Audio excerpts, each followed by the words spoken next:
Yeah, there's no losers in GL. Governor Walz and Democratic and Republican leaders did reach an agreement on state budget targets that does not eliminate non-public pupil aid. So the non-public schools will continue to get the crumbs that they've been receiving, which they may be crumbs, but the non-public schools need those crumbs, and apparently they will continue to be furnished. Remember, I get letters from people who say that violates the state constitution, that no state money should be used in any religious capacity, for example. But it's not. It's not being used as it's a not retreat. It's not being used to proselytize. Correct. It's being used for school buses, Day-to-day operations. some books that the state probably mandates you should have, and maybe a counselor or a nurse. End of story. Boom. And it's been in place for 50 years, and I'm grateful that it will continue to be available to the non-public schools. Yes. Why is Chief O'Hara getting so much grief for pointing out the obvious? And Walz is getting grief too. Governor Cockwomble is getting grief from Jewish organizations pointing out that why were you using the term Gestapo to describe ICE agents? The Gestapo conjures up bad optics. I don't think you want to mess with World War II and all that other stuff and use it as it's not the same. But O'Hara is calling out the bizarre progressive ideology that overtook City Hall following the death of George Floyd. Now, he's telling this to the New York Post.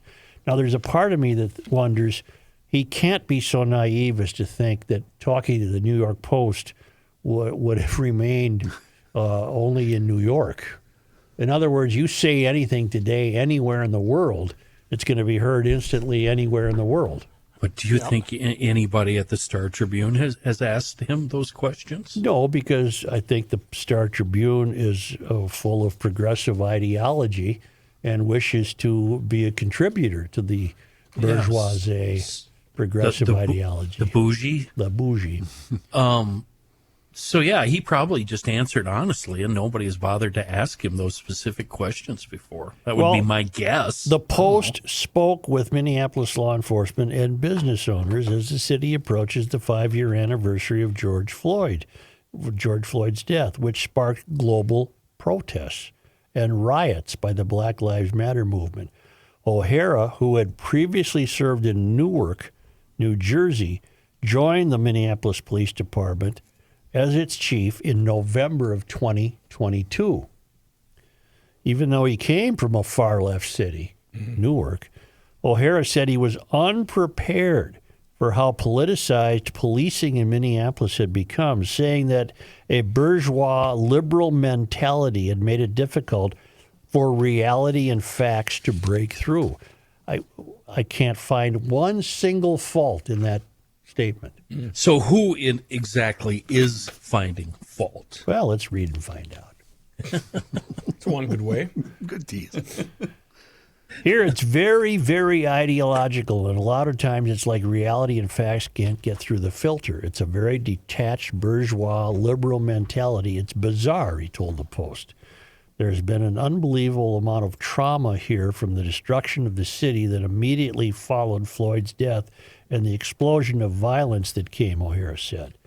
The department faced an exodus of police officers in the aftermath of Floyd's death, reaching its lowest staffing level in 4 decades as a mass anti-police sentiment and calls to defund the police swept the nation. Members of the progressive-leaning Minneapolis City Council criticized O'Hara's remarks, Kenny. Well, there you go. They criticized the chief's remarks to the Star Tribune, which I would imagine was only too happy to print them, right? I don't know. Now, here's a fellow I dearly want on the air, and I'm not sure that you're doing enough about it, Reavers. I'm listening. No. I'm not sure you're doing enough to get me this guest.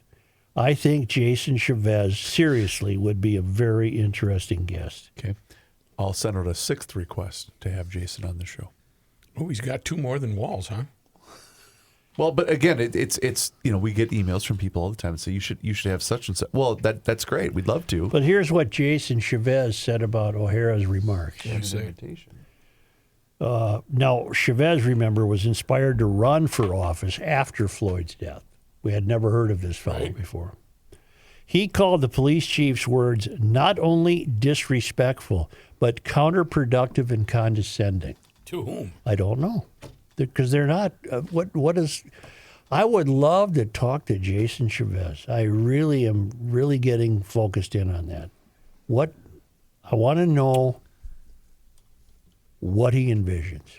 What would make him happy? Do you think he has the mental fortitude to come on this show? Yes. Where people are going to ask him really tough questions? Yes, I do. If he can't even handle what the chief said.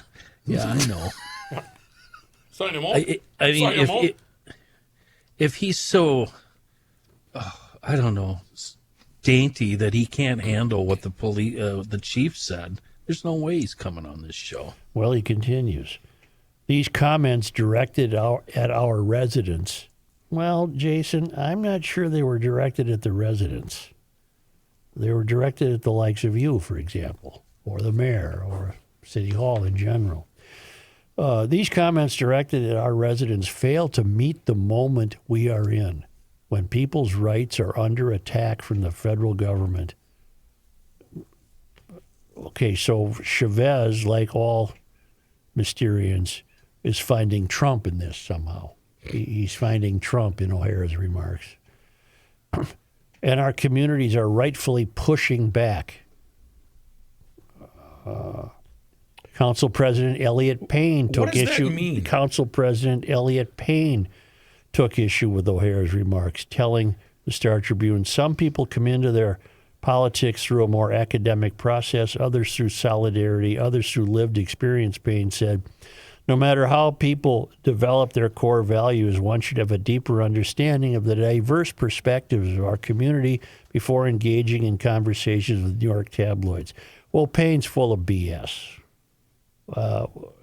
There's nothing wrong with the Minneapolis police chief agreeing to an interview with a New York newspaper. And so far, I can find no reason to understand that O'Hara's been disrespectful to anybody. You have a progressive ideological mentality that is systematically ruining Minneapolis. What were you saying before the show? We were off air. You had just come in. Yeah. And you said we were at the ballpark 10 years ago. Here's what I said to Joe, you guys. Rook will remember this. I doubt John and Ken will, because, Johnny, I don't remember if you were there or not. 10 years ago today, or it popped up in my timeline, we were at Target Field doing either opening day or something regarding with the Twins. Well, it wouldn't have been opening day. Right. Well, anyway, we were at Target Field roughly 10 years ago. Mm-hmm. It was around opening day of 2015, because I was there. William at the time was 3, and Leland was not even 1.